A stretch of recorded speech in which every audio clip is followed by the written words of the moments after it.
Seja bem-vindo à nossa jornada devocional, compartilhando palavras de fé, amor e esperança. Nós estamos no dia 20 de fevereiro. O tema do nosso devocional é sobre o dilema do saber e o fazer. E o nosso texto base está no Salmo 119, 11, que diz: guardo no coração as tuas palavras para não pecar contra ti. Se você vem acompanhando os nossos devocionais, você já deve ter se deparado com alguns desafios do crescimento espiritual, alguns desafios da espiritualidade. Esse devocional é extremamente importante porque ele vai trazer para você alguns princípios fundamentais para que você permaneça, encorajamento para que você tenha paciência com o seu processo e não desista de você mesmo. É muito importante entender essa relação que o salmista vai fazer entre guardar a sua palavra no coração para não pecar contra ti. Ele está falando justamente sobre esse dilema do saber e o fazer. Existe uma tensão entre essas duas realidades, saber o que é correto e fazer o que é certo. É um dilema que atravessa as gerações, porque muitas vezes nós queremos fazer o bem, mas não fazemos o bem que queremos. Um dilema que o próprio Paulo vai compartilhar conosco em Romanos capítulo 7, versículo 19. E isso vai nos levar a algumas perguntas importantes. Primeiro, por que o que sabemos nem sempre é o que fazemos? Será que o problema está na falta de conhecimento, na falta de informação ou na nossa falta de vontade? Qual seria o princípio fundamental para transpor esse abismo que parece existir entre aquilo que eu sei e aquilo que eu quero e aquilo que eu faço? É sobre isso que nós queremos meditar neste devocional. O primeiro princípio que eu quero trazer para você, um princípio que vai trazer luz a esse dilema e nos ajudar a fazer um diagnóstico do problema, está em Apocalipse capítulo 2, versículo 4, porque ali nós vamos encontrar o que nós chamamos de a síndrome de Éfeso. O que seria essa síndrome de Éfeso? Ali fala que tenho, porém, contra ti que abandonaste o seu primeiro amor. João, escrevendo essa profecia à igreja em Éfeso, ele vai reconhecer o perseverante trabalho apologético que os irmãos dessa igreja faziam, colocando à prova todos aqueles que se declaravam apóstolos, mas não eram verdadeiramente apóstolos. Isso é reconhecido como uma boa obra. Porém, essa palavra de edificação vem seguida de uma palavra de exortação, porque ao mesmo tempo que eles colocam tantos à prova, não se deram conta do seu próprio esfriamento espiritual, abandonando o primeiro amor, que é associado por João à prática das primeiras obras. Esses irmãos estavam sendo exortados em um erro que somos tentados a cometer quando começamos a estudar as Escrituras. Com a mesma intensidade que eles se apegam ao conhecimento, eles perdem a essência do verdadeiro conhecimento, se vendo num quadro de esfriamento espiritual. E isso vai gerando um abismo entre o que sabemos e o que fazemos. É como saber que o mandamento de Deus é o amor, mas não amar o mandamento de Deus. É o dilema entre o saber intelectual e o saber experimental. Esse dilema gera em nós uma dor, a dor do muito saber e pouco fazer. Tão importante quanto ter um posicionamento correto diante de tantos ventos de doutrinas que enganam a muitos é nós guardarmos o nosso coração da burocratização teológica, guardarmos nosso coração da demagogia retórica religiosa e nos apresentarmos aprovados diante de Deus pela prática da verdade. Quero compartilhar com você um dos nossos valores inegociáveis com relação ao estudo das Escrituras, que o ensino que não aperfeiçoa você para servir, o ensino que não pratica para crescer, o ensino que não tem compromisso com o amor para edificar, não tem nada a ver com a verdade de Deus. Essa era uma das questões que Jesus enfrentava constantemente dentro do cenário religioso da sua época, a incoerência que havia entre o que os homens sabiam e o que os homens faziam. Por isso que, assim como João em Apocalipse, Jesus vai também trazer uma dura exortação aos fariseus, dizendo: ai de vós, escribas e fariseus hipócritas, porque percorreis o mar e a terra para fazer um prosélito, e uma vez feito, o tornais 2 vezes mais filho do inferno do que vós mesmos. Fala de uma religiosidade que estava trazendo mais condenação do que salvação para a vida das pessoas, justamente porque eles sabiam a lei, mas não viviam a lei. E toda a verdade de Deus, sem a essência da palavra de Deus, que é o amor, vai resultar em hipocrisia, que nada mais é do que encenação religiosa e não um testemunho virtuoso da verdade do Evangelho. Para que possamos transpor esse abismo que parece existir entre o que sabemos e o que fazemos, precisamos ir direto ao ponto. E o ponto está naquilo que queremos. E aquilo que queremos só vai ser transformado quando entendemos que não se trata do quanto sabemos, mas do quanto amamos a quem conhecemos. Por isso que talvez o problema não seja a falta de conhecimento intelectual, mas sim a falta de amor a quem conhecemos, a verdade como pessoa, o conhecimento como relação. Lembre-se que a partir da perspectiva judaico-cristã, conhecer é totalmente diferente da perspectiva grega que nós herdamos do nosso conceito educacional. No hebraico, o verbo conhecer, yada, aparece pela primeira vez em Gênesis capítulo 4, versículo 1, e se refere ao ato de Adão conhecer Eva, assim como vai aparecer também no grego, no Novo Testamento, em Mateus capítulo 1, 25, quando fala que José não conheceu Maria enquanto não deu a luz a Jesus. Em ambos os textos, tanto do Antigo Testamento quanto do Novo Testamento, a perspectiva judaico-cristã permanece de que conhecer não tem a ver com um acúmulo de informações, não tem a ver com o que eu sei sobre, mas sim com a relação que me faz com o meu amado. Portanto, conhecer nesse sentido compromete muito mais do que nós imaginamos. Não tem a ver apenas com saber sobre algo, mas tem a ver com amar ao ponto de me tornar um só com alguém. Por isso que, com base no texto de Gênesis capítulo 2, 24, nós pensamos o que seria a equação do conhecimento, porque fala que o homem deixará a casa do seu pai e a sua mãe, se unirá à sua mulher e se tornarão ambos uma só carne, ou seja, o elemento A mais o elemento B igual ao elemento C. O homem, quando deixa a sua casa e se une a uma mulher e conhece essa mulher, ele se torna um novo homem com essa mulher. Ele deixa de ser filho, cuidado pela mãe, e agora se torna marido que cuida de uma mulher. Isso significa que o conhecer traz implicações radicais na nossa estrutura pessoal, na nossa estrutura relacional, na nossa estrutura social e espiritual. É como se tornar uma nova pessoa.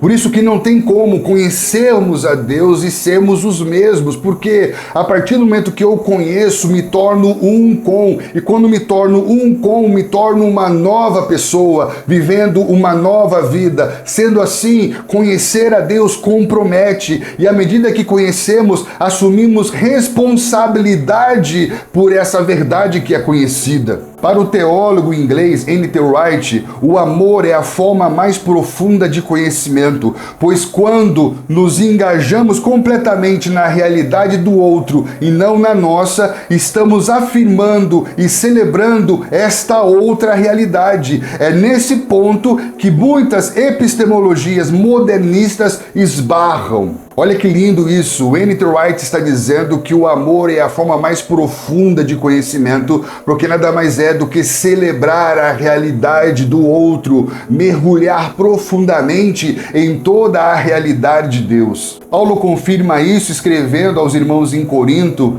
dizendo que da mesma maneira que o homem, quando se une a uma mulher, se torna uma só carne com ela, aquele que conhece o Senhor se torna um só espírito com ele. Falando dessa dessa unidade espiritual, de um conhecimento que compromete tudo de todos. E esse entendimento vai desafiar toda uma cultura da era da informação, em que o conhecimento é comprado, em que a relação com o conhecimento é unilateral, é utilitária e, sendo assim, muito limitada diante da profundidade do conhecimento de Deus. A verdade é que podemos ter muita informação sobre alguém e não termos a experiência do conhecimento. Você pode saber tudo sobre uma pessoa, isso não quer dizer que você conhece essa pessoa. Eu posso ler sobre Deus, eu posso ouvir falar sobre Deus, eu posso estar em lugares que falam que Deus está, mas mesmo assim não significa que eu conheço a Deus a partir dessa perspectiva bíblica. Um teólogo americano chamado David Naug, ele vai dizer que o conhecimento é pessoal, que a verdade é uma pessoa e o conhecimento da verdade significa conhecer uma pessoa. Ele vai confirmar o que nós temos falado aqui, o conhecimento é relacional. E ele diz que conhecemos quando entramos intimamente no relacionamento com Deus. Conhecemos as pessoas quando entramos no relacionamento com as pessoas, com as coisas que desejamos compreender. Significa que para que o que eu sei se torne de fato aquilo que eu faço, aquilo que eu vivo, o nosso coração precisa ser transformado. Um coração que está comprometido na sua vontade por causa do pecado original. Um coração que está limitado na sua impotência moral. Um coração que está inclinado sempre para aquilo que é mal, por ser profundamente corrupto em sua natureza. Como Jesus disse, o problema está justamente com os maus pensamentos, os pensamentos de morte, adultério, imoralidade sexual, falsos testemunhos, blasfêmias, mentiras,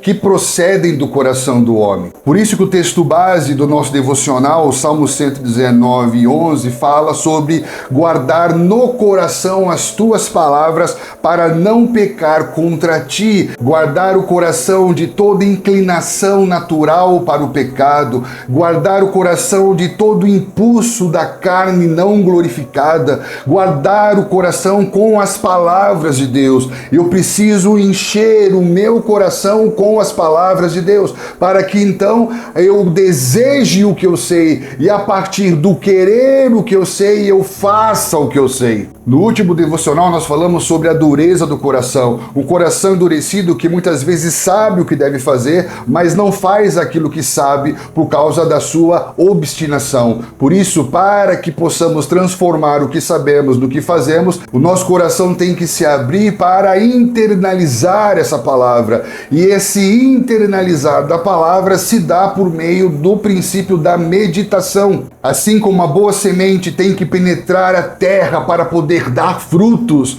a boa palavra de Deus precisa penetrar o âmago do nosso coração para que possa frutificar em comportamentos regenerados. Por isso que eu quero te encorajar a não desanimar, a não desistir, mas perseverar no princípio da meditação. Continue investindo tempo, pensando, falando com você mesmo, até que essas palavras penetrem a boa terra. Lembre-se disso, existem as obras da carne e o fruto do Espírito. Nós não precisamos fazer esforço para ser carnal, mas precisamos investir no cultivo da palavra no coração para que possamos frutificar virtudes espirituais. Você precisa ter paciência com você mesmo, você precisa perseverar, permanecer fiel ao processo para que ao seu tempo você possa colher os frutos de toda a palavra que você está internalizando e guardando no seu coração. E é muito importante que você veja a disciplina espiritual a partir da perspectiva do salmista, porque ele diz assim, no Salmo 119:92, se a tua lei não fosse meu maior prazer, o sofrimento já me era consumido. Ele vai dizer no versículo 174, a tua lei é o meu maior prazer. Como que você tem praticado a disciplina da meditação nessa jornada devocional? Você tem pensado disciplina de uma forma penitente penitencial, de uma forma pesada, no sentido de abstinência penosa, ou você tem encontrado prazer e satisfação nesse momento que você tem reservado na sua vida para estar com Deus? John Piper, no seu livro Plena Satisfação em Deus, ele vai dizer: Deus é mais glorificado quando nós estamos mais satisfeitos nele. Deus não é glorificado por esconder seus filhos das dificuldades, mas por sustentá-los nelas. Então, se nós estamos enfrentando desafios, lutas, conflitos interiores, tentações, provações, precisamos não só guardar nosso coração, mas nos esconder completamente em Jesus. E nesse lugar, em Deus, encontrarmos satisfação e desfrute. Jesus vai confirmar esse princípio em João capítulo 15, versículo 11, dizendo: Tenho-vos dito estas coisas para que o meu prazer, o meu gozo permaneça em vocês e o vosso prazer, o vosso gozo seja completo. Olha que lindo isso. Ele está falando sobre encontrar esse lugar de plena satisfação nele e nas suas palavras. Calvino vai dizer que esse prazer mencionado por Jesus nesse texto está relacionado à alegria que flui da paz com Deus, que é possuída por todos aqueles que foram justificados pela graça. E o verbo permanecer aqui usado confirma que essa alegria não é temporária, não é uma alegria que passa, mas é uma alegria que permanece para sempre dentro de nós. Jonathan Edwards também vai dizer algo muito importante, que a felicidade da criatura consiste em regozijar-se em Deus, através de quem Deus também é magnificado e exaltado. Isso significa que a finalidade da criação é glorificar a Deus. E o que é glorificar a Deus, senão regozijar-se diante da glória que Ele manifestou? Para Edwards, Deus é glorificado não somente por sua glória ser contemplada, mas pelo regozijar-se na sua glória, pelo alegrar-se nele, por encontrar plena satisfação nele. Por isso que John Piper vai dizer que a Bíblia não nos ensina que devemos trazer o prazer em Deus simplesmente como um resultado secundário da nossa obrigação. Ele vai dizer que se não há prazer no que eu faço, o dever de fazer não foi cumprido. Presta atenção nisso. Em outras palavras, se não há prazer na relação com a palavra de Deus e os seus mandamentos, a obediência não foi cumprida e Deus não foi devidamente glorificado. Porque amar aos mandamentos é encontrar prazer em Deus, o Deus dos mandamentos. Isso significa que se não encontramos prazer em Deus, satisfação em Deus, desfrute em Deus, não o glorificamos como devemos, porque Deus é mais glorificado em nós quando nós estamos mais satisfeitos nele. Portanto, ao invés de se perder no esfriamento espiritual por causa do conhecimento intelectual, ao invés de deixar a essência da palavra e da presença de Deus para viver desejos que são passageiros, que são transitórios, que nos levam sempre ao mesmo lugar de vazio, a proposta é que nós venhamos encontrar prazer em Deus. Nós não venhamos ter esse olhar negativo, resistente ao prazer ou à plena satisfação, mas nos sentir preenchidos desse prazer em Deus, porque Deus criou o homem para que ele possa desfrutar da sua presença e glorificá-lo para sempre. Então não permita que esse momento devocional seja pesado, seja penoso, mas que você possa encontrar desfrute, encontrar satisfação. Essa é a verdadeira essência da disciplina. Não é o quanto você sabe, mas é o quanto você se relaciona com a verdade que você conhece. Às vezes, como pai, eu imagino como que eu me sentiria se eu soubesse que a minha filha está se sentindo obrigada a passar um tempo na minha presença e que esse estar na minha presença fosse algo penoso, doloroso, sacrificial. Isso seria uma evidência de uma total desconexão,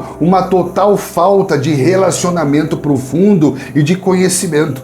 Por isso eu quero compartilhar essa palavra com o seu coração, que nessa jornada devocional você não se sinta seduzido pelo brilho do conhecimento que infla o ego humano e nos distancia da essência que é o amor que se evidencia na prática das primeiras obras, na simplicidade, na pureza. A proposta dessa jornada devocional não é que nós venhamos acumular informação, mas que nós possamos viver uma transformação do nosso coração e isso resulte em frutos que permanecem, em um testemunho impactante dentro dos ambientes em que nós estamos inseridos. Lembre-se do que Jesus disse em Mateus capítulo 10, versículo 25: satisfaz ao seu discípulo ser como o seu mestre. A essência da disciplina está em responder ao seu chamado para segui-lo, observando-o com admiração, com disposição de coração em guardar as suas palavras, em meditar nas suas palavras, até que aquilo que sabemos seja tudo o que queremos, até que tudo o que queremos se transforme em tudo aquilo que fazemos. Então, sobre tudo que se deve guardar, guarde o seu coração, combata o vitimismo pós-moderno que vai psicologizar o pecado e entre nesse lugar de quebrantamento e arrependimento, porque Deus não resiste o coração contrito e o coração quebrantado. Evite o perigo do intelectualismo estéril e da hipocrisia religiosa. Persevere na meditação, encontre prazer, satisfação nas palavras de Deus e deixe-se ser ministrado pela graça. Tenha uma experiência profunda com a graça, porque a transformação não se dá pelo quanto fazemos força, mas quanto nos rendemos ao poder do Espírito Santo ministrando o nosso homem interior. Lembre-se do que o salmista diz no Salmo capítulo 1: feliz o homem que não anda segundo o conselho de quem não conhece a Deus, nem se deixa influenciar pela conduta dos pecadores, antes sua plena satisfação está na lei do Senhor e nela medita dia e noite. Então pense sobre isso, ore sobre isso, compartilhe essa palavra com os seus irmãos. Se essa palavra faz sentido para você, você também pode assinar o nosso canal, você também pode deixar o seu comentário e eu espero encontrar você aqui no nosso próximo devocional.